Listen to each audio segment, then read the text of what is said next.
दीक्षा classes के online platform पर आपका स्वागत है। अपनी जो कंप्यूटर की कक्षाएं चल रही थी उन कक्षा में कंप्यूटर का सामान्य परिचय हो गया था और कंप्यूटर की पीढ़ियाँ हो गई थी और आगे है कंप्यूटर का वर्गीकरण। तो कंप्यूटर का वर्गीकरण है किसी चीज़ को बांटना होता है, वो वर्गीकरण कहलाता है। तो कंप्यूटर को बांटना, कंप्यूटर को कार्य के आधार पर बांटना या कंप्यूटर को उसकी गति के आधार पर बांटना या ऑपरेटिंग सिस्टम के आधार पर बांटना, इस आधार पर दो आधार पर बांटा जाता है कंप्यूटर को। एक तो बांटा जाता है कार्य के आधार पे। तो सबसे पहले अपने कार्य के आधार पे कंप्यूटर का वर्गीकरण देखेंगे। तो कार्य के आधार पर, कार्य के आधार पर, कार्य के आधार पर वर्गीकरण।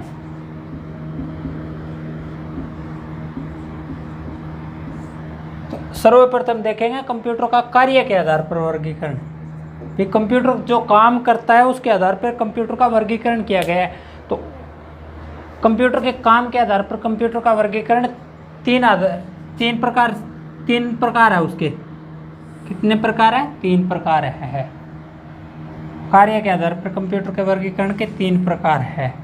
फर्स्ट आता है एनालॉग कंप्यूटर। फर्स्ट कौन सा आ जाता है? Analogue computer. Analogue computer first तो हो जाता है अपना एनालॉग कंप्यूटर और सेकंड आता है अपना डिजिटल कंप्यूटर।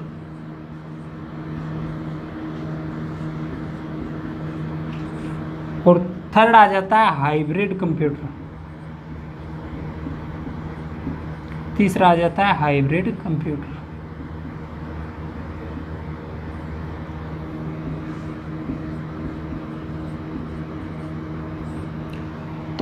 कार्य के आधार पर कंप्यूटर का जो वर्गीकरण किया गया है, कंप्यूटर को जो बांटा गया है वो 3 भागों में बांटा गया है। और उसके अंदर फर्स्ट तो आ जाता है अपना एनालॉग कंप्यूटर, सेकंड आ जाता है डिजिटल कंप्यूटर और थर्ड आ जाता है हाइब्रिड कंप्यूटर। तो अब देखते हैं अपने एनालॉग कंप्यूटर। एनालॉग कंप्यूटर, तो एनालॉग कंप्यूटर के अंदर वो सभी कंप्यूटर आएंगे जो डेटा तो अपने एनालॉग सिस्टम से लेते हैं, जैसे ताप हो गया, दाब हो गया, करंट हो गया, टेम्परेचर हो गया, इस तरीके से तो डेटा लेते हैं वो। और परिणाम है वो भी अपने को उसी तरीके से ही देते हैं जिस तरीके से अपने डेटा दिया गया है, उसी आधार पे अपने को परिणाम देते हैं वो। तो वो कंप्यूटर कौन से हो जाते हैं? तो वो कंप्यूटर हो जाते हैं एनालॉग कंप्यूटर। कौन से कंप्यूटर हो जाते हैं? एनालॉग कंप्यूटर हो जाते हैं जो भौतिक इकाइयों को मापने का कार्य करते हैं। भौतिक स्वरूप, भौतिक स्वरूप, अगर किसी चीज़ का भौतिक स्वरूप देखना हो ना तो उसके लिए एनालॉग कंप्यूटर का इस्तेमाल किया जाता है।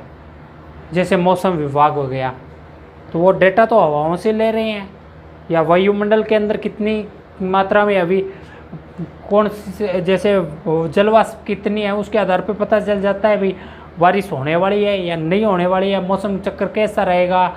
तो वो किस से ले रहे हैं? वो भौतिक स्वरूप से ले रहे हैं। डाटा को किससे ले रहे हैं? भौतिक स्वरूप से डेटा को ले रहे हैं। तो भौतिक स्वरूप, भौतिक को बोला जाता है फिजिकल। फिजिकल आधार पे अगर किसी चीज़ का डेटा लिया जाता है तो वो कौन से कंप्यूटर लेते हैं? वो एनालॉग कंप्यूटर लेते हैं। और डिजिटल कंप्यूटर, तो ये क्या करते हैं? तो डिजिटल कंप्यूटर है, ये डिजिटल तौर पे डेटा को लेते हैं। किस तौर पे लेते हैं? डिजिटल तौर पे, अंकों के अंदर डेटा को लेते हैं, तो वो हो जाते हैं डिजिटल। डिजिट का मतलब होता है अंक, तो ये अंकों के आधार पर डेटा को लेते हैं। किस आधार पे लेते हैं ये डेटा को? अंकों के आधार पर जो डेटा को लेता है वो कंप्यूटर कहलाता है डिजिटल कंप्यूटर। कौन सा कंप्यूटर कहलाता है? डिजिटल कंप्यूटर कहलाता है। इसके बाद आ जाता है हाइब्रिड कंप्यूटर। हाइब्रिड कंप्यूटर, तो इसके अंदर आ जाते हैं एनालॉग प्लस डिजिटल, दोनों कंप्यूटरों का जो मिश्रित रूप होता है, एनालॉग और डिजिटल। एनालॉग और डिजिटल दोनों कंप्यूटरों का जो मिश्रित रूप होता है ना, वो आ जाता है हाइब्रिड कंप्यूटर के अंदर। कौन से कंप्यूटर के अंदर आ जाता है? हाइब्रिड कंप्यूटर के अंदर। और ये क्वेश्चन ज़्यादातर एग्जामों में सर्वाधिक रिपीटेड क्वेश्चन यही है कि डिजिटल कंप्यूटर होते हैं, एनालॉग प्लस डिजिटल, दोनों रूप होते हैं इसके अंदर। एनालॉग भी डेटा लेता है और डिजिटल में भी डेटा लेता है, दोनों तरीके से डेटा लेता है, दोनों तरीके से कार्य कर सकता है। जैसे एनालॉग में इसने डेटा ले लिया, जैसे अपनी हृदय गति मान लो या रक्त गति मान लो, वो इस तरीके से डेटा ले रहा है। ईसीजी मशीन में ऐसे ही लगी होती है, उसके अंदर वो ग्राफ ऊपर नीचे होता रहता है, इस तरीके से लेता रहता है और अपने को परिणाम देता है। ये जैसे बेहतर दे दिया कि आपकी जो रक्त गति है या हृदय गति है वो बेहतर बार धड़क रहा है, प्रत्येक मिनट के अंदर 70 से 72 बार धड़क रहा है। तो ये क्या हो गया? ये लिया तो इसने एनालॉग सिस्टम से डेटा, लेकिन अपने को जो परिणाम दे रहा है वो किस में दे रहा है? वो डिजिटल के अंदर दे रहा है। किस में दे रहा है? ये तो एनालॉग से ले लिया डेटा, तो डेटा तो एनालॉग से ले लिया, पर परिणाम किस में दे रहा है? डिजिटल में। डिजिटल में। तो इसमें तो ऐसा नहीं हो सकता, इसमें भी ऐसा नहीं हो सकता और इसमें भी ऐसा नहीं हो सकता। ये दोनों हाइब्रिड कंप्यूटर के अंदर ये विकसित हुआ है, इस कारण से इस कंप्यूटर को हाइब्रिड कहा जाता है। और यही क्वेश्चन सबसे ज़्यादा पूछा जाता है कि हाइब्रिड कंप्यूटर, खाली हाइब्रिड कंप्यूटर होते हैं, उसके अंदर ऑप्शन दिया होता है एनालॉग प्लस डिजिटल, तो वो अपना सही आंसर होता है एनालॉग प्लस डिजिटल। दोनों का कॉम्बिनेशन होता है, दोनों का मिश्रण होता है। जैसे इन दोनों कंप्यूटर को डाल के अगर ग्राइंडर के अंदर मिक्स कर दिया जाए तो उसके अंदर एनालॉग के भी तो गुण होते हैं और डिजिटल के भी गुण होते हैं, तो वो ही सिस्टम है डिजिटल। ये हाइब्रिड कंप्यूटर होता है, ये इन दोनों का मिश्रण होता है। इन दोनों का कार्य ये एक कंप्यूटर कर सकता है।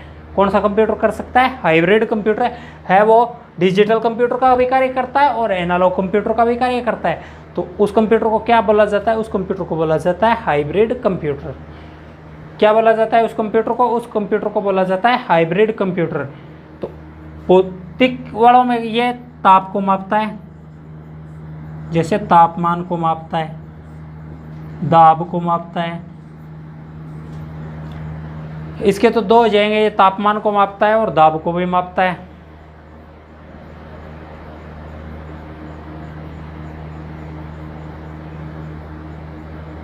ये तापमान को मापता है और ये दाब को भी मापता है।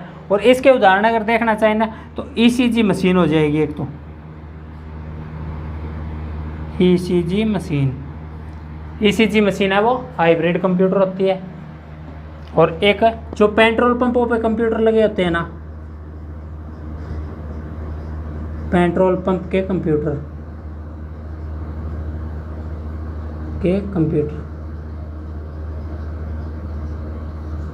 जो पेट्रोल पंपों पे कंप्यूटर लगे होते हैं वो भी हाइब्रिड कंप्यूटर होते हैं। पूछा जाता है पेट्रोल पंप मशीन में लगा कंप्यूटर कौन सा कंप्यूटर होता है? तो हाइब्रिड कंप्यूटर होता है। और पूछा जाएगा तापमान मापता है वो कंप्यूटर कौन सा कंप्यूटर होता है? तो वो होता है एनालॉग कंप्यूटर। डिजिटल है जो डेटा के माध्यम से अपने को उत्तर प्राप्त करते हैं, हम आउटपुट प्राप्त करते हैं, या गणनाओं से संबंधित जो कार्य करता है वो कौन सा होता है? वो डिजिटल कंप्यूटर होता है। और दोनों का मिश्रित रूप हो जाता है हाइब्रिड कंप्यूटर। कौन सा रूप हो जाता है? दोनों का जो मिश्रित रूप होता है वो हाइब्रिड कंप्यूटर होता है। तो ये वर्गीकरण था अपना कार्य के आधार पर। किसके आधार पे? कार्य के आधार पे, मतलब काम के आधार पे कंप्यूटर का वर्गीकरण था।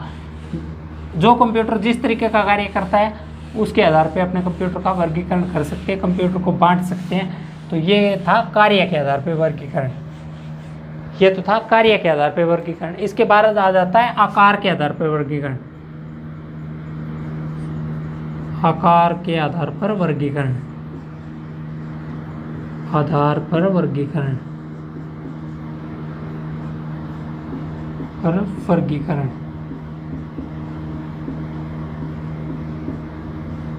आकार के आधार पर वर्गीकरण क्या होता है? इसके अंदर आकार के आधार पर जो कंप्यूटर का वर्गीकरण किया जाता है उसमें आते हैं मिनी कंप्यूटर,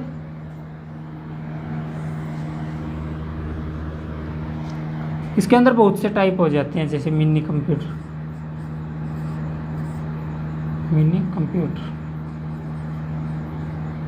एक तो हो जाता है मिनी कंप्यूटर, और दूसरा मेन फ्रेम कंप्यूटर। मिनी के बाद में मेन फ्रेम कंप्यूटर है, मेन फ्रेम कंप्यूटर। फर्स्ट आ जाता है मिनी कंप्यूटर, जिसे अपने छोटा कंप्यूटर भी बोल सकते हैं। मिनी कंप्यूटर कौन सा होता है? जिसे अपने छोटा कंप्यूटर भी बोल सकते हैं, वो होता है मिनी कंप्यूटर। क्या होता है? मिनी कंप्यूटर होता है। उसके बाद मेन फ्रेम कंप्यूटर आ जाता है, उसके बाद माइक्रो कंप्यूटर आ जाता है, थर्ड में आ जाता है माइक्रो कंप्यूटर,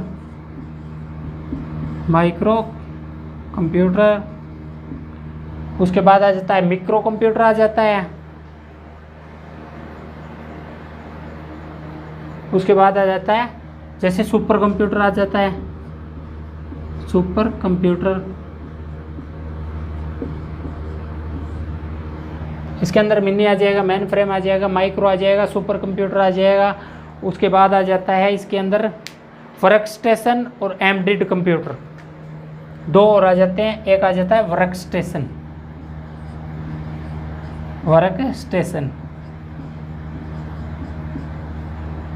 एक आ जाता है अपना वर्क स्टेशन, और एक यहाँ पे लिख देते हैं एम्बेडेड कंप्यूटर,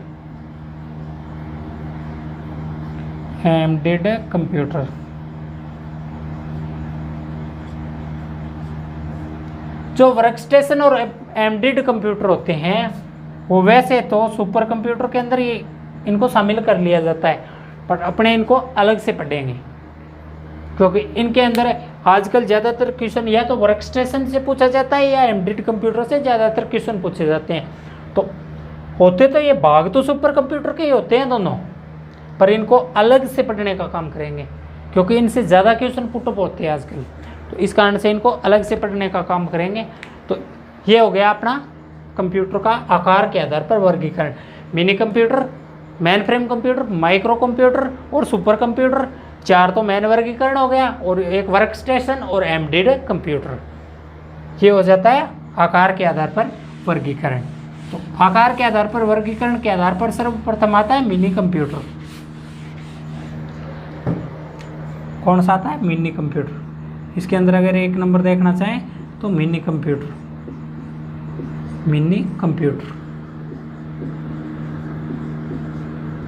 कौन सा आ जाता है? मिनी कंप्यूटर आ जाता है। एक नंबर पे आ जाता है मिनी कंप्यूटर। कौन सा कंप्यूटर आता है एक नंबर पे? एक नंबर पे आता है मिनी कंप्यूटर।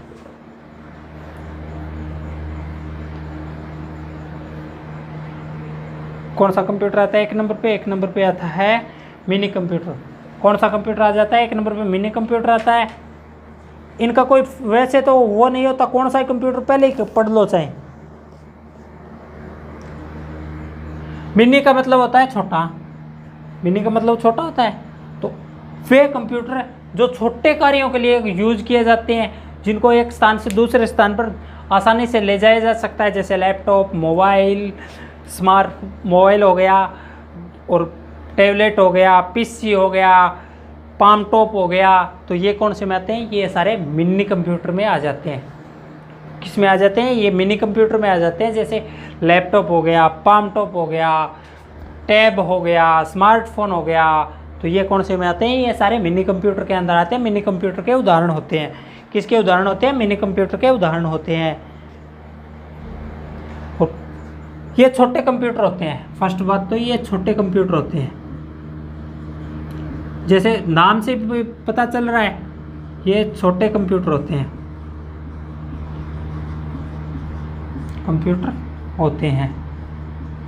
ये छोटे कंप्यूटर होते हैं। और ये जो है ये छोटे कंप्यूटर होते हैं पहली बात तो, और ये सुपर कंप्यूटर के समान शक्तिशाली नहीं होते, ये सुपर कंप्यूटर के समान शक्तिशाली नहीं होते।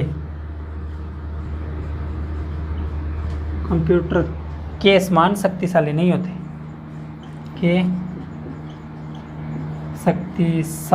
नहीं होते, सुपर कंप्यूटर के समान शक्तिशाली नहीं होते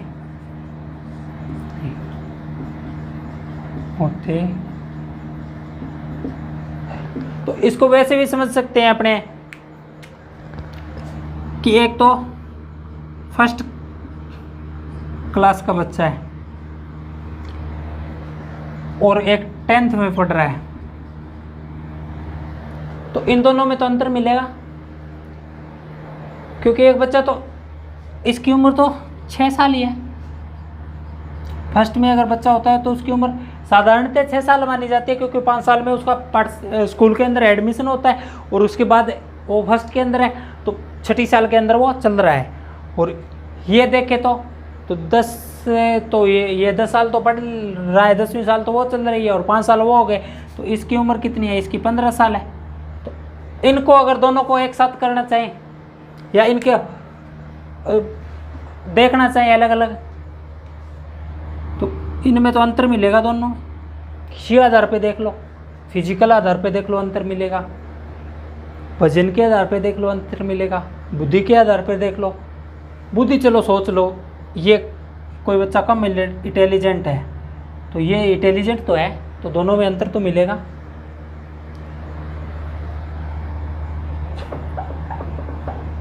जितना जल्दी ये समझ सकता है इतना जल्दी ये नहीं समझ सकता, तो इनमें अंतर होता है। दो व्यक्ति होते हैं, उनकी भी बौद्धिक क्षमता समान नहीं होती, कभी भी समान नहीं मिलेगी। अगर दो जुड़वा भाई होंगे ना, तो उनमें भी आपको अंतर देखने को मिलेगा। बेशक वो जुड़वा है, एक साथ पैदा हुए, एक माँ से पैदा हुए, पर दोनों में अंतर मिलेगा। तो वही है दोनों कंप्यूटर। मिनी कंप्यूटर भी कंप्यूटर है और सुपर कंप्यूटर भी कंप्यूटर है, लेकिन ये सबसे शक्तिशाली कंप्यूटर होते हैं और ये मिनी कंप्यूटर है, ये छोटे कंप्यूटर होते हैं। तो वही उदाहरण हो जाएगा कि एक तो 6 साल का बच्चा और एक 10 साल का बच्चा, उन दोनों में अंतर होता है। तो इस उदाहरण के द्वारा इसको समझ सकते हैं। सुपर कंप्यूटर के समान तो शक्तिशाली नहीं होते हैं, परंतु फिर भी शक्तिशाली होते हैं, परंतु फिर भी शक्तिशाली जरूर होते हैं, फिर भी शक्तिशाली होते हैं, फिर भी शक्तिशाली होते हैं।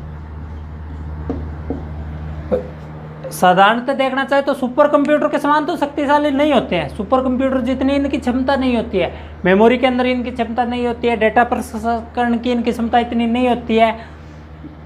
सुपर कंप्यूटर जितना जल्दी ये डेटा को प्रोसेस करके आउटपुट नहीं दे सकते हैं। जितने कंपोनेंट सुपर कंप्यूटर में लग सकते हैं उतने इनमें नहीं लगे होते। ये बात तो है, अंतर तो होता है, परंतु अपनी जगह ये भी सही होते हैं। अपनी जगह जहाँ पे इनका यूज़ होता है वहाँ पे अपने सुपर कंप्यूटर का यूज़ नहीं कर सकते, तो अपनी जगह ये भी सही होते हैं। मिनी कंप्यूटर भी अपनी जगह सही होता है, क्योंकि सुपर कंप्यूटर को अपना ट्रेवल नहीं करा सकते जल्दी से। सुपर कंप्यूटर को एक जगह से दूसरी जगह नहीं ले जाया जा सकता।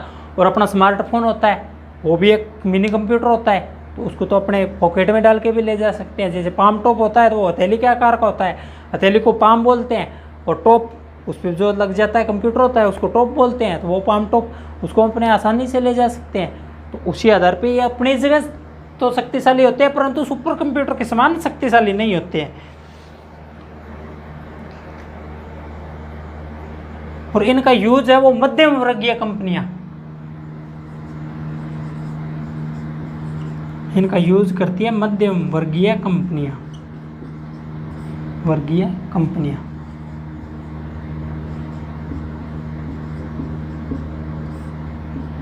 इनका यूज़ कौन करती है? मध्यम वर्गीय कंपनियां हैं वो इनका यूज़ करती है। क्योंकि सुपर कंप्यूटर है वो सबसे ज़्यादा खर्चीले होते हैं, उनको लगाने में ज़्यादा टाइम लगता है, तो इनका यूज़ है वो कंपनियां करती है।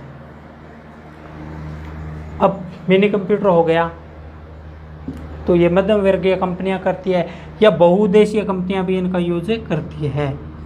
बहुउद्देशीय कंपनियां,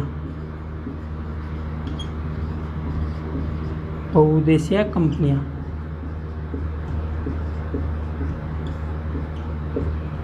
बहुउद्देशीय कंपनियां भी इनका ज़्यादातर यूज़ करती है। बहुउद्देशीय कंपनियां इनका यूज़ कैसे करती है?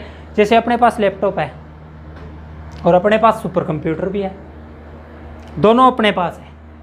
सपोज करो अपने पास लैपटॉप भी है, अपने पास सुपर कंप्यूटर भी है। तो सुपर कंप्यूटर तो एक रूम जितना बड़ा होता है और लैपटॉप है वो अपने बैग में आ जाता है, जैसे नोटपैड जितना होता है। तो नोटपैड जितना होता है तो उसके बाद अगर सुपर कंप्यूटर को तो दूसरी जगह नहीं ले जाया जा सकता। अगर सुपर कंप्यूटर के अंदर ख़राब भी आ गई तो सुपर कंप्यूटर को तो नहीं ले जाया जा सकता, लेकिन इसको लैपटॉप को तो अपने आसानी से बैग के अंदर डाल के ले जा सकते हैं। इंजीनियर के पास ले जाएंगे, शॉप पे ले जाएंगे, वहाँ से उसको ठीक करवा के ले आएंगे। बहुउद्देशीय कंपनियाँ इसी कारण से इनका ज़्यादा यूज करती है, क्योंकि एक तो इनको ट्रैवलिंग की समस्या रहती है बहुउद्देशीय कंपनियों को। जैसे आज यहाँ तो कल कहीं दूसरी जगह जाना पड़ गया, तो जिसका लैपटॉप होता है वो अपना लैपटॉप साथ लेके जाता है, तो जहाँ भी उसको टाइम मिले वो अपना काम कर सकता है।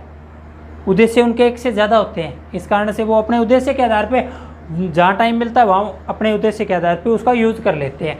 तो बहुउद्देशीय कंपनियाँ इनका यूज़ करती है। इनके अंदर मुख्य जो होते हैं वो होता है एक तो K202 कंप्यूटर होता है। कौन सा होता है? K202 कंप्यूटर होता है एक तो इनके अंदर। SDS 92 कंप्यूटर होता है, SDS 92, SDS 92 कंप्यूटर भी इनके अंदर होता है। और एक आता है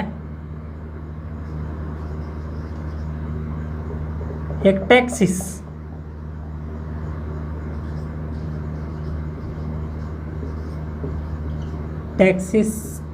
IT, एक Texas IT,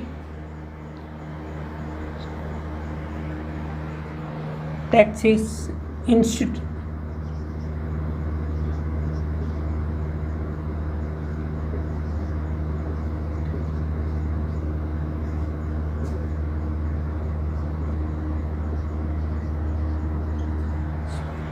Texas instrument IT 990 के नाम से एक आता है, तो वो कंप्यूटर भी इनके अंदर यूज होता है।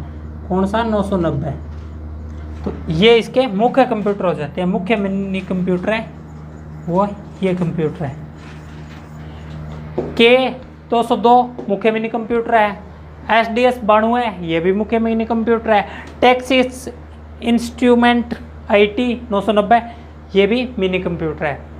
तो यहाँ पे पूछ सकता है कि K202 जो कंप्यूटर है वो है, उसके अंदर ऑप्शन दे देगा mini computer, main frame computer, super computer, और एक अपने को अलग से ऑप्शन दे देगा जैसे एम्बेडेड कंप्यूटर, तो उसके अंदर क्या हो जाएगा? मिनी कंप्यूटर हो जाएगा। वही 4 ऑप्शन देंगे।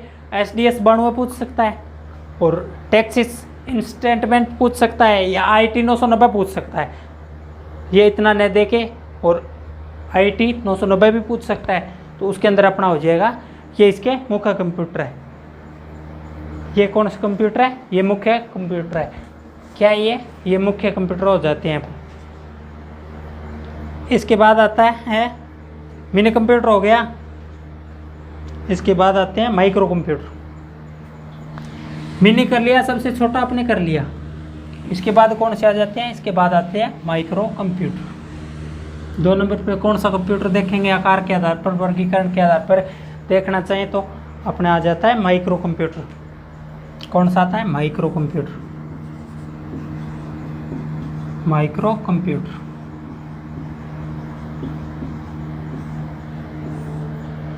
2 नंबर पर आ जाता है माइक्रो कंप्यूटर। माइक्रो कंप्यूटर कौन से होते हैं?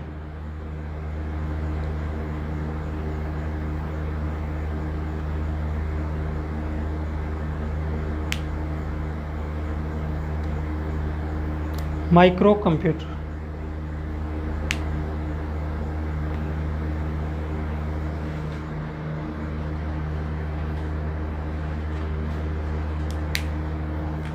माइक्रो कंप्यूटर और मिनी कंप्यूटर में एक थोड़ा सा डिफरेंस भी होता है। तो वो कौन सा होता है? माइक्रो कंप्यूटर होते हैं तो उनके सेम ही है, मिनी कंप्यूटर के समान ही होते हैं। मिनी कंप्यूटर भी उतने ही बड़े होते हैं और माइक्रो कंप्यूटर भी उतने ही बड़े होते हैं, पर मिनी कंप्यूटर का अलग यूज़ होता है, इनका अलग यूज़ होता है। उनको मिनी के अंदर अलग तरीके से रखा जाता है। Mini computer mini computer, mini computer. इनके अंदर क्या होता है, इनके अंदर dual core, dual core, dual core. एक होता है इनके अंदर ड्यूल कोर और octa core, octa core. Dual core हो जाता है, ऑक्टा कोर हो जाता है इनके अंदर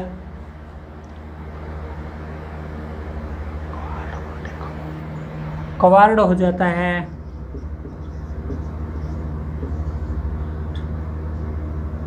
क्वाड हो जाता है और उसके बाद हो जाता है एक कोर हो जाता है। वो कौन सा, तो जो ड्यूल कोर होता है उसके अंदर 2 सीपीयू लगे होते हैं या 2 माइक्रो प्रोसेसर लगे होते हैं। इसके अंदर 2 सीपीयू लगे होते हैं, जबकि माइक्रो कंप्यूटर के अंदर एक ही सीपीयू लगा होता है। इस कारण से इन दोनों को अलग अलग कर दिया जाता है, क्योंकि माइक्रो कंप्यूटर के अंदर 2 ही लगे होते हैं और इनके अंदर 4 सीपीयू लगे होते हैं। सीपीयू बोल दो या माइक्रो प्रोसेसर बोल दो।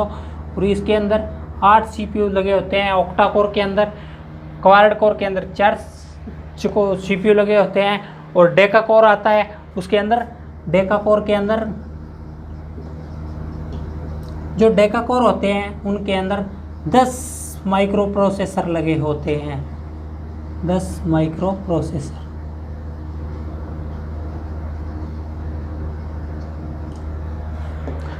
ये इस आधार पे उनको अलग अलग बोला जाता है। जैसे कोई बोल देता है मेरा कंप्यूटर तो है वो ड्यूल कोर है, तो वो ड्यूल कोर बोलता है तो अपने पता होना चाहिए उसका कंप्यूटर ड्यूल कोर कैसे है।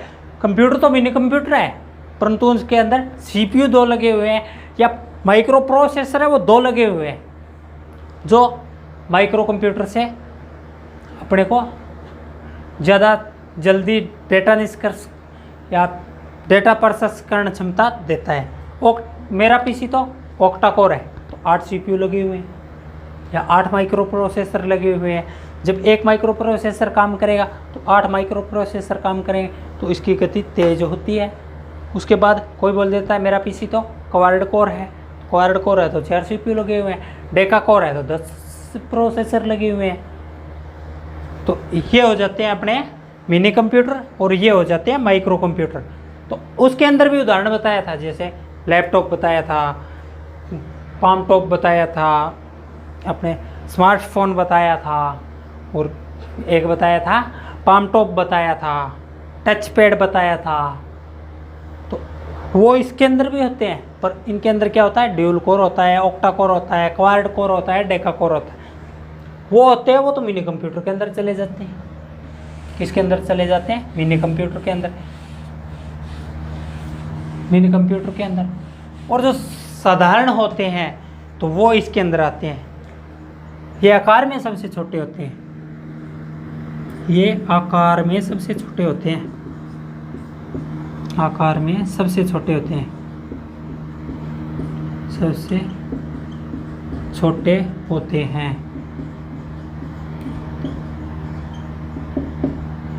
उदाहरण वही हो जाएंगे सेम। उनके अंदर प्रोसेसर ज़्यादा होते हैं तो वो थोड़े बड़े होते हैं, ये उससे छोटे होते हैं। उदाहरण सेम रह जाएंगे दोनों के।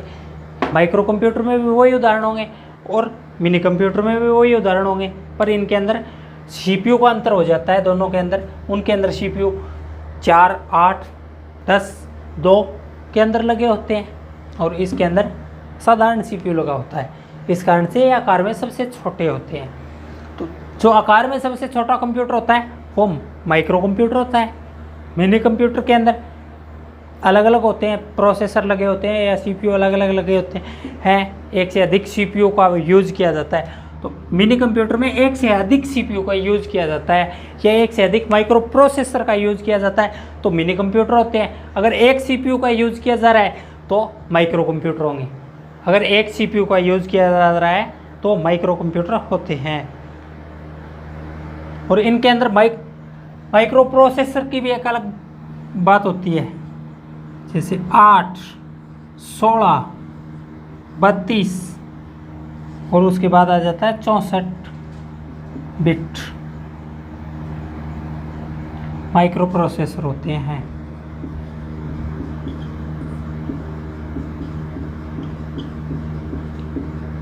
माइक्रो प्रोसेसर होते हैं। ये 8, 16, 32, 64 बिट माइक्रो प्रोसेसर होते हैं। तो ये क्या होता है, ये माइक्रो प्रोसेसर की जो क्षमता होती है वो होती है 8 बिट, 16 बिट, 32 बिट, 64 बिट। ये अलग अलग होते हैं। जैसे अपने फ़ोन नहीं होते, 216 के अंदर है, 464 के अंदर है, 332 के अंदर है, तो उसी तरीके से ये होते हैं। इनमें क्या होता है, अगर 8 बिट का माइक्रो प्रोसेसर है तो उसके अंदर ऑपरेटिंग सिस्टम भी 8 बिट का ही डालना पड़ेगा। ऑपरेटिंग सिस्टम 8 बिट का ही सपोर्ट करेगा वो। ये नहीं हो सकता उसके 16 बिट का अपने ऑपरेटिंग सिस्टम डाल सकते हैं, नहीं डाल सकते, 32 का भी नहीं डाल सकते, यही डालना पड़ेगा। इस कारण से ये कंप्यूटर अलग हो जाते हैं। पर जो 8, 16, 32, 64 ये इसके माइक्रो प्रोसेसर की क्षमता होती है, उस आधार पे बिट होता है और उस बिट के आधार पे ऑपरेटिंग सिस्टम भी वही डाला जाता है, एप्लीकेशन भी उसी के आधार पर डाली जाती है। इनके अपने अलग से ड्राइवर होते हैं, वो भी इनके अलग से डाले जाते हैं। जो कंप्यूटर को चलाने का काम करते हैं वो ड्राइवर भी अपने खुद के डाले जाते हैं।